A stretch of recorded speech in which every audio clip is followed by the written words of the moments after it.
Existe una categoría determinada de cine jurídico, y por ello los temas relacionados con esta ciencia jurídica no son ajenos a estas expresiones artísticas, llegando a ser habitual tales temas en las narraciones cinematográficas. Evidentemente no nos referimos solo a las películas que giran en torno a un proceso judicial, ya que le damos más importancia a aquellos largometrajes que tocan un aspecto relacionado con el derecho, para así entrar en contacto con él, sus tensiones y posibles contradicciones, así como a plantearnos situaciones que la cotidianidad no nos lo permite, pero que con la ayuda de las historias ficticias ahí narradas sirven perfectamente para enseñar, discutir, reflexionar sobre un tema o temas específicos relacionados con el derecho. En concreto, en esta oportunidad, nos hemos propuesto coadyuvar en lo que se refiere a la utilización del cine como herramienta pedagógica, alternativa y complementaria a la educación formal, y sobre la existencia del derecho a una buena administración en Venezuela con la utilización del largometraje japonés Ikiru. Basta decir en estas ideas introductorias que la conexión entre la película seleccionada y el derecho a una buena administración se debe a cómo este ha sido definido de manera negativa por el Ombudsman Europeo, cuya manifestación son los casos de irregularidades administrativas, injusticia, discriminación, abuso de poder, falta o denegación de información y demoras innecesarias propias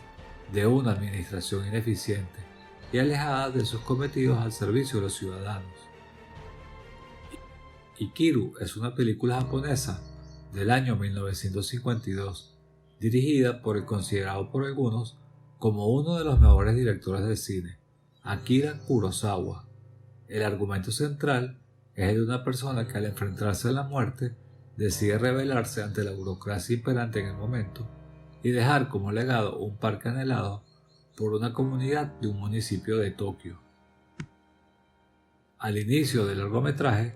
nos muestran a Kanji Watanabe, el personaje principal, despachando en las oficinas del municipio de Tokio, concretamente en la sección de ciudadanos, de la cual él es el jefe,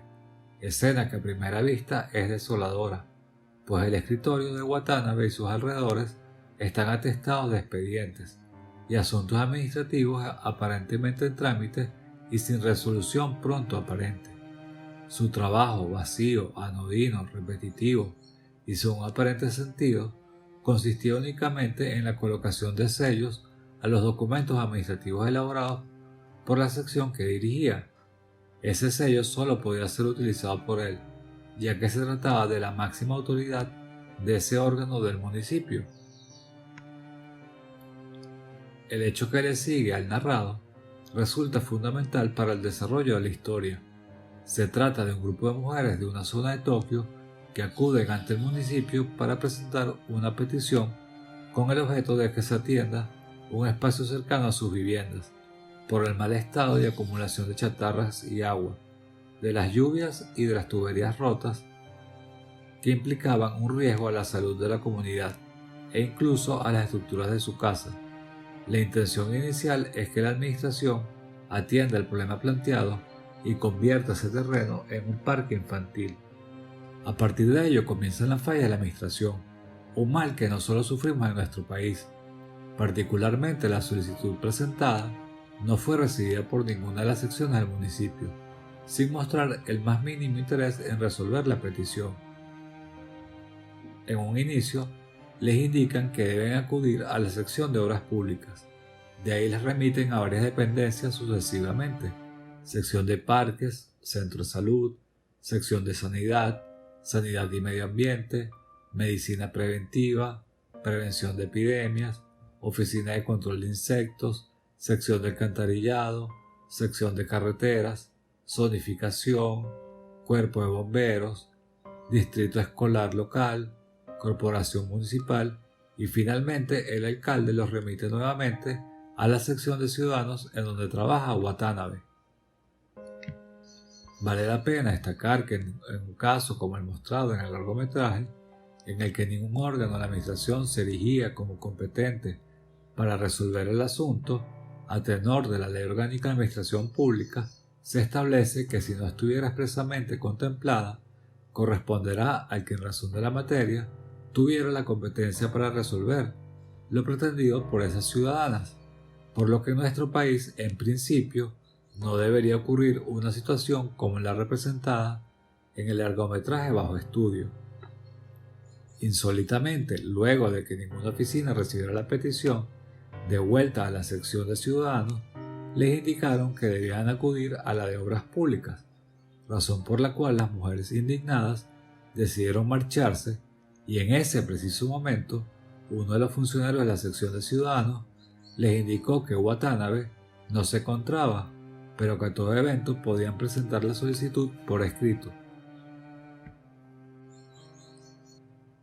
En Venezuela, de conformidad con lo establecido en la Ley Orgánica de Procedimientos Administrativos, a partir de la petición nacen los siguientes derechos: recepción de la solicitud,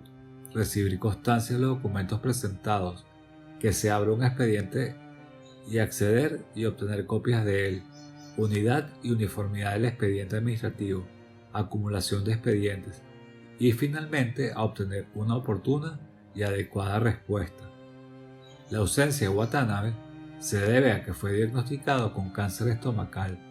con una esperanza de vida entre 6 meses y 1 año. Ello supone que su visión de vida cambie, que el vacío existencial demostrado a lo largo de la historia lo llene con una misión, un móvil: construir el parque solicitado por el grupo de vecinas. El entusiasmo del protagonista para que se lleve a cabo la obra influyó para que encontrase una mayor resistencia a la habitual en las dependencias competentes en la administración. Las constantes insistencias, jamás vistas hasta ese momento, de que se llevase a cabo su proyecto, ayudó a que los otros jefes cedieran en su posición inicial, aunque en un principio ignorasen la pretensión de Watanabe por días y semanas. La atención y resolución de los asuntos que son planteados ante la administración no deben resolverse por un capricho o porque excepcionalmente un funcionario con una motivación extraordinaria se decida a ello, como nos muestra la película, toda vez que, según nuestro derecho, los funcionarios tienen el deber, según la ley del Estatuto de la Función Pública, a prestar un servicio con eficiencia, dar información necesaria a los ciudadanos en los asuntos de su interés, ser cortés en el trato con estos y especialmente cumplir con la Constitución y la ley. Además, conforme a lo establecido en la Ley Orgánica de la Administración Pública, los interesados tienen el derecho de que la Administración actúe a su servicio, que sean resueltos los asuntos que planteen, ser tratados con respeto y deferencia, que reciban sus peticiones por cualquier medio, so pena de que, de no dar una oportuna respuesta, se sanciona al funcionario responsable. Todo lo anterior queda reafirmado en la Ley de Simplificación de Trámites Administrativos. Afortunadamente el parque se construyó, se podría decir aún en contra de la voluntad de quienes trabajaban en la administración, cuestión que recuerdan en el funeral del jefe de la sección de ciudadanos, a la que acudieron varios funcionarios. Fue hasta después de que las mujeres de la comunidad beneficiadas por el parque acudieron brevemente a rendir un homenaje póstumo al difunto, y ahí todos sus compañeros de trabajo asistentes coincidieron en admitir que en realidad el parque fue construido única y exclusivamente por el deseo y constancia de Watanabe, cuya labor se vio favorecida por encontrarse Tokio en un periodo de elecciones locales, por lo que hubo un móvil político y no del verdadero sentido y cometido de la administración. Veamos por qué en este largometraje no se actuó conforme al derecho a una buena administración. El derecho a una buena administración consiste en poner énfasis y el acento en que la administración pública actúe a partir de los derechos del ciudadano y el respeto a sus libertades, no desde las prerrogativas y privilegios, sino en el deber de que su actividad sea adecuada y adminiculada con los principios de subsidiariedad, menor intervención y favor libertatis. Este derecho no es exigible de manera concreta, ya que aglutina en sí una serie de principios y derechos que velan por el correcto funcionamiento de la administración. La administración pública no solo debe actuar conforme a la ley, sino que además su actuación siempre debe estar orientada al respeto efectivo de los derechos individuales del ciudadano, pues reiteramos que en la actualidad el derecho administrativo debe pivotar a partir de la persona. Se comenzó a hablar del derecho a una buena administración a partir del artículo 41 de la Carta de Derechos Fundamentales de la Unión Europea. Al consagrar ese derecho, establece una serie de actuaciones que, de ser observadas por la administración pública, estará actuando como una buena administración. Además, se deben tomar en consideración los artículos 25 al 46 de la Carta Iberoamericana de los Derechos y Deberes del Ciudadano en relación con la administración pública, aprobada por el Consejo Directivo del Centro Latinoamericano de Administración para el Desarrollo. Ese derecho no se agota en la forma en que ha sido establecido en esas normas,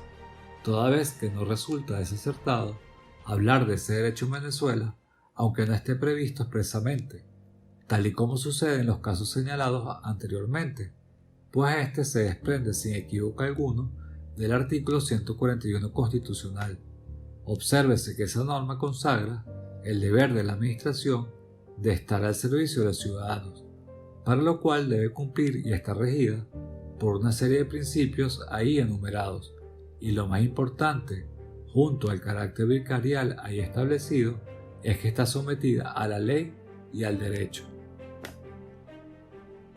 Esto no se agota ahí, pues debe asegurarse la participación ciudadana en las políticas e instituciones públicas, como un mecanismo efectivo tendente a garantizar la democratización, lo que en definitiva coadyuvará en desterrar la desconfianza cívica que genera la administración pública. El derecho a una buena administración, aunque consagrado de distintas maneras en las normas anteriormente señaladas, no se limita con el derecho a que la administración actúe de manera imparcial, equitativa, proporcional y razonable,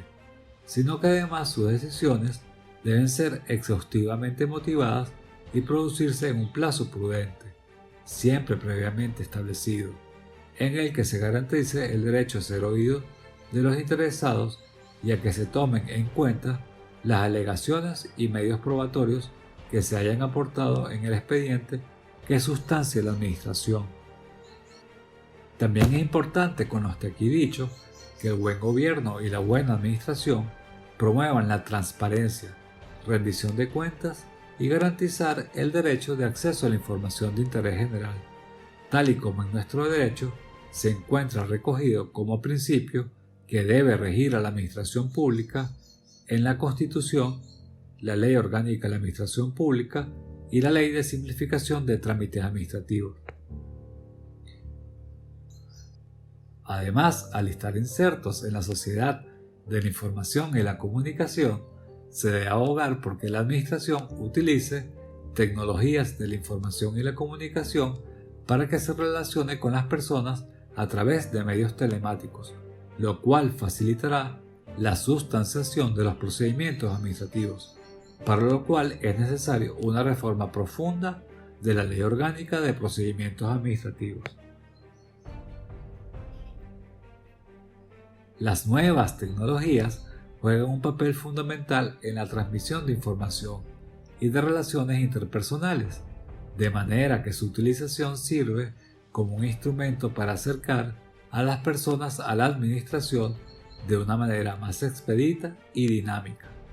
También permitirá que el derecho a una buena administración se consolide y afiance aún más, toda vez que tales tecnologías son una herramienta para que la administración sea más democrática, al estar más abierta al escrutinio público respecto a su gestión, y también para oír las propuestas que manifiesten todos los sectores de la sociedad. Para ello será necesario contar con sedes electrónicas de fácil acceso y navegación, que simplifiquen los procedimientos de consulta y de discusión de iniciativas ciudadanas, vale decir participación, y que garanticen la actualización periódica de la información sobre su actividad esto es, transparencia. La ley deberá regular estos aspectos y permitir también que esa relación se realice por medios tradicionales para afianzar la igualdad y evitar la brecha digital e incluso establecer y estipular si la e-administración comprende a las redes sociales en las que se pueda tener certeza respecto a su titular y definir los parámetros para la divulgación y tipo de información que se suministrará, y si éstas tendrán un carácter complementario y de uso obligatorio en los casos que así determine el legislador como un mecanismo de interacción con los usuarios. En conclusión, el derecho a una buena administración abarca desde la democratización de las políticas e instituciones públicas con la debida participación ciudadana, la necesaria transparencia, hasta una real y verdadera garantía en el adecuado cauce de las peticiones que se formulen ante la Administración, en la obtención de respuestas oportunas y razonadas, decisiones motivadas y racionales, que se actúe a través de un cauce procedimental legalmente establecido, que esté obligada a reparar los daños causados por su funcionamiento e inclusive que sus funcionarios actúen conforme a la legalidad, la ética y, aunque parezca tonto decirlo, amablemente. En concreto, lo más importante es que se respeten y promueven todas las libertades individuales ciudadanas en lugar de los privilegios de la administración.